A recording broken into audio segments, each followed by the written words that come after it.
Hello, how are you doing? I have a brand new haircut, and just recently I finished quite a busy work period where I didn't have all that much free time for reading, so I'm really looking forward to getting stuck into a good book. And I have a big, huge pile of recently released titles. Some of them publishers kindly sent me, others I went out and bought myself at bookshops. So I'm going to have a look through all of these books and discuss why I'm so interested in reading them. I think a lot of them sound really exciting. I'd love to know if you've read any of these books and if you'd recommend them, or if you're interested in reading any of these books now, please let me know about that in the comments below and we can have a chat about it. Now, first off, I went to, because it was Independent Bookshop Day recently, so I went to this small, beautiful bookshop and picked up a copy of Kate Atkinson's new novel, Shrines of Gaiety, which is a story set in the interwar period in London, in the kind of glamorous nightlife of Soho and also seedy nightlife of Soho, and about a woman that is known as the queen of this nightlife. So she's a businesswoman, but she's also a mother of multiple children, and she has big ambitions for her children. So yeah, it's following that story and the conflicts within and without her family and the community and the larger society, which is obviously going through this big period of change. And I love Kate Atkinson's writing, especially her historical writing. Her novel, A God in Ruins, is so amazing and so epic and fantastic. So I think she'll really capture the flavor of this historical period. And this is a really beautiful edition of the book. It's called a signed independent bookshop edition of the book. So I wanted to get it. It has these like sprayed blue edges, so yeah, really lovely. But also, very excitingly, when I was in this bookshop, I saw for the very first time in person, out in a bookshop, so out in the wild, copies of my own books, which were just recently published, and I talked about them in a whole video recently when I was sent by my publisher a group of these new books, and so talked all about them. Yeah, just really lovely editions, but so exciting to see them out in person too, like actually out on bookshelves and ready to sell. And so yeah, I'll put a link to my video talking about these, because yeah, I'm still very excited about the publication of these, and yeah, really exciting seeing readers' responses to my little lists of books.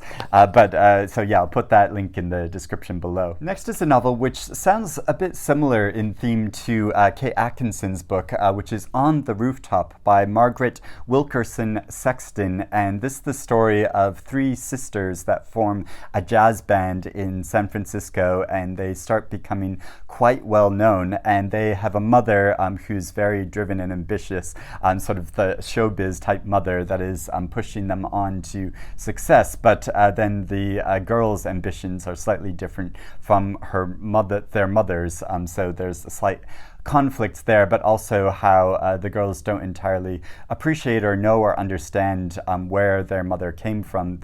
And so she's sort of taken them out of her very conflicted environment that she grew up in and brought her daughters to a place where they can achieve a new kind of success. So sounds like a really good story, and I love this vibrant cover. Next, I have a couple novels that are about husband and wives conflicts, and that are told from the perspective of the wives. First there's a novel called Waiting for Ted by Marieke Bigg, which has such a striking cover. I really like this, and the story is about a woman recounting her relationship with her husband and how it's gradually deteriorated over time, because she has wanted to be the sort of perfect housewife to her husband who goes to work, and to form this the image of a perfect lifestyle, sort of Instagram type lifestyle, but in order to do that, she wants to buy lots of things and have lots of lovely things around her house that she can take pictures of and post online to create this image, and that causes a lot of conflict in their relationship. It sort of sounds like a kind of modern day Madame Bovary, and I am so up for that. Next is a novel called Someday Maybe by Nwabineli. So this is obviously a proof copy that the publisher sent me, but a really striking image on the cover. And the story is about a woman whose husband commits suicide on New Year's Eve. And it follows her story going forward as people in her life want her to get on and to move on from this incredibly tragic situation. But she's mulling over the past and her experiences with her husband and how it came to this point in their relationship and the end of her husband's life. So it sounds like a really harrowing story. The Bad Angel Brothers by Paul Theroux. This is a novel about two brothers that are in heated conflict with each other and have been so ever since their childhood, growing up in a small town. They've grown up to separately become quite successful, sort of on their own terms, but when one of the brothers who moved away and became a great success moves back to their small town, they come into this very heated conflict again and are trying to take each other down. So it's following that dramatic story. Next is a novel called Don't Nobody Give a Shit What Happened to Carlotta by James Hannaham. This is a story about a trans woman named Carlotta Mercedes who, when she was younger, got involved in a robbery and was sent to prison for a long time. And this follows the period after she's released from prison, trying to acclimate back into life in New York City and Brooklyn. And following her story. And James Hannaham is an author I've read before.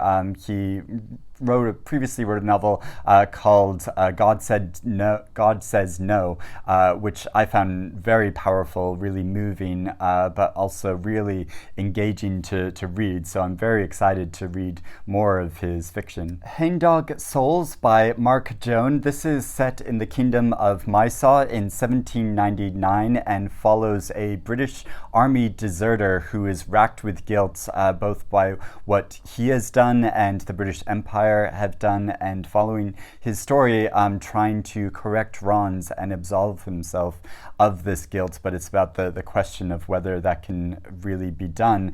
And it's about occult horrors, but also the confusion and chaos of particle physics. So yeah, sounds like an absolutely wild, fascinating, inventive novel. The Consequences by Manuel Munoz. This is a collection of short stories. So this is a proof copy, obviously. And most of these short stories are set in the 1980s around small towns in Fresno, California. And they involve a wide range of characters from immigrant to American-born, straight and gay, young and old, so a wide range of experiences about the tender emotions shared between these characters. And the great Irish author Colin Barrett, he calls this melancholy, assured, and unforgettable. Next I have two novels which are both about pairs of characters that are so close to each other that they seem more like siblings. So first off, there's the novel Cocooon by Yueran, which is about two characters that grow up in China in the 1980s within dysfunctional families in a provincial capital, and how so they have that strong bond with each other, and then later in their lives they reunite and are sort of sifting through the past of their family life, but also through what happened in their country in the 1960s, so following that story. Next is Jawbone by Marieke Ojeda, who's a novelist from Ecuador, and this is the story of two figures that are so close to each other that they're almost like mirror images of each other, but one meets a very dangerous and tragic events, and then the other one is very charismatic and leads their peers in some very dangerous rituals. So yeah, this is a story which involves a lot of horror, but also draws upon this tradition of the writing of Herman Melville, Melville and H.P. Lovecraft. Our Missing Hearts by Celeste. This is a novel about a 12-year-old boy who's been raised to believe he shouldn't ask too many questions, especially about his mother, who vanished a few years ago when he was 9 years old. She was a Chinese-American poet, and recently books have been being banned by the government, books that are deemed anti-American, including those written by his mother, and but he starts to get these cryptic messages which he believes might be communication from his missing mother. So it's following that story. I've read Celestine's first novel before, which I thought was okay, sort of nothing too extraordinary, but yeah, I think this sounds like a really interesting story. A new poetry collection is There Is Still Love Here by Dean Atta, and this is a collection which comes very much out of Dean's own experience as a British man of both Greek and Black heritage who is queer, and so these poems are reflecting that experience. And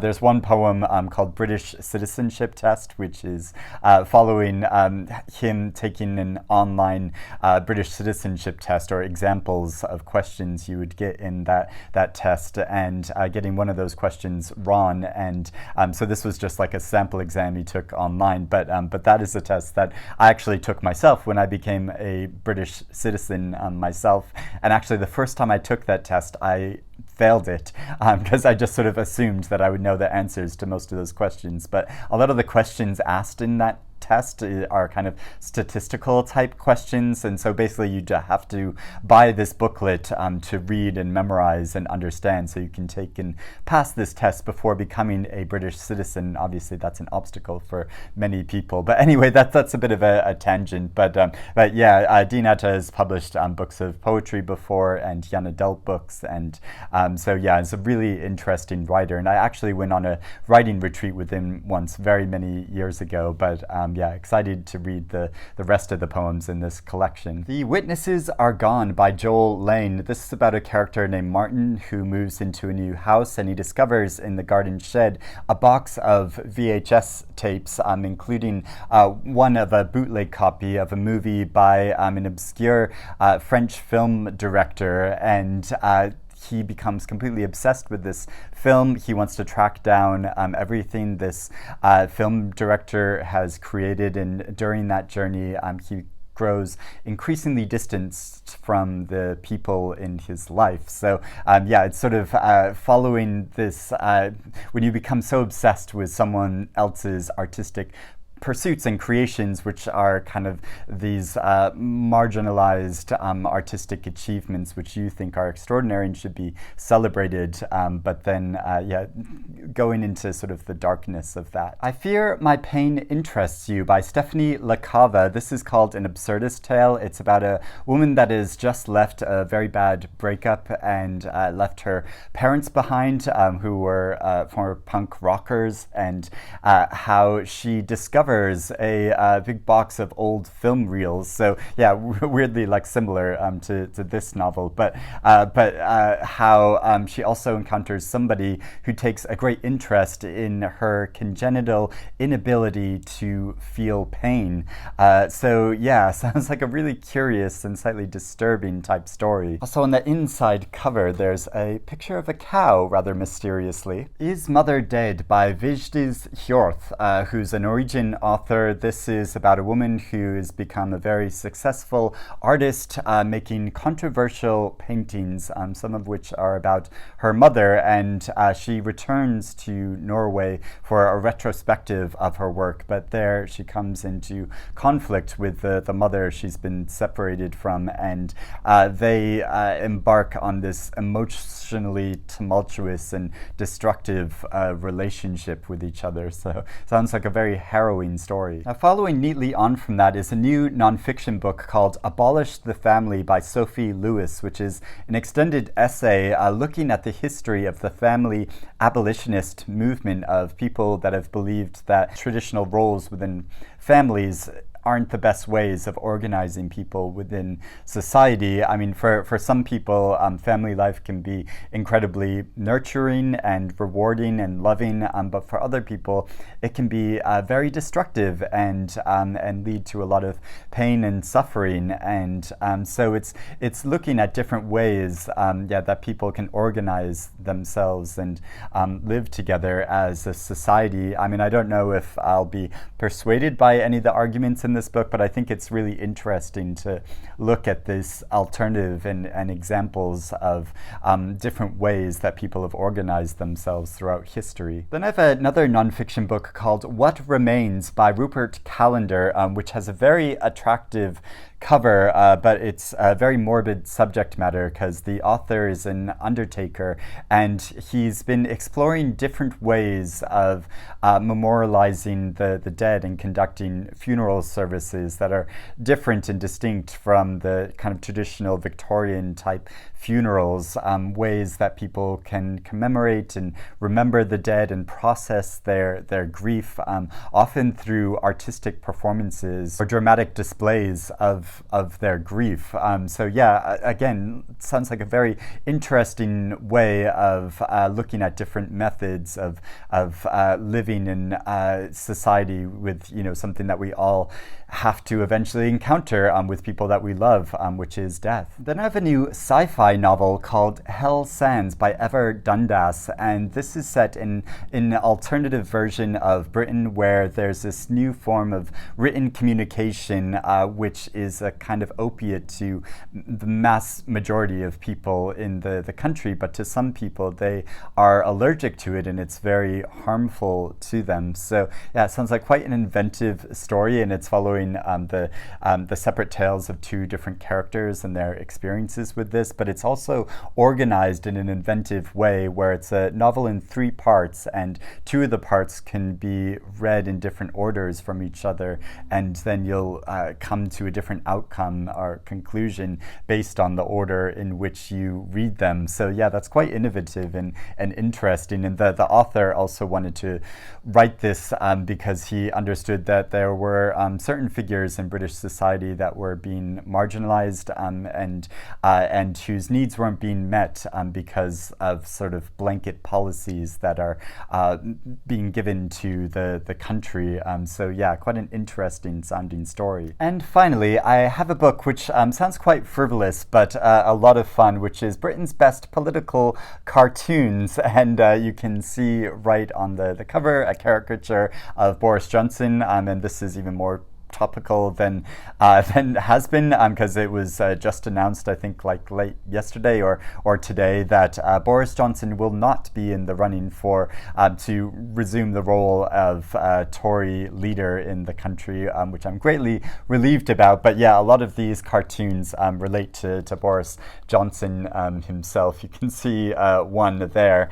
So yeah, that's some good news recently amidst a lot of bad news in the country. And obviously it's going to still be a very politically tumultuous time, and yeah, I wish there was a general election that was going to occur, but I know there's a lot of problems to do with that, and I don't want to get into politics too much, but yeah, those are all the books I want to talk about. Yeah, it's just on my mind because yeah, of all the news that is going on, but yeah, I'm looking forward to getting some nice relaxing reading time, concentrated reading time removed from all of that and read some of these books. But like I said, let me know if you've read any of these titles and if you'd recommend them, or if you're interested in reading them now, or if there are other good new books that you've been reading recently and really enjoying as a way of escaping but also differently engaging with the world around us. But I hope you're doing well and reading good things, and I will speak to you again soon. Bye-bye.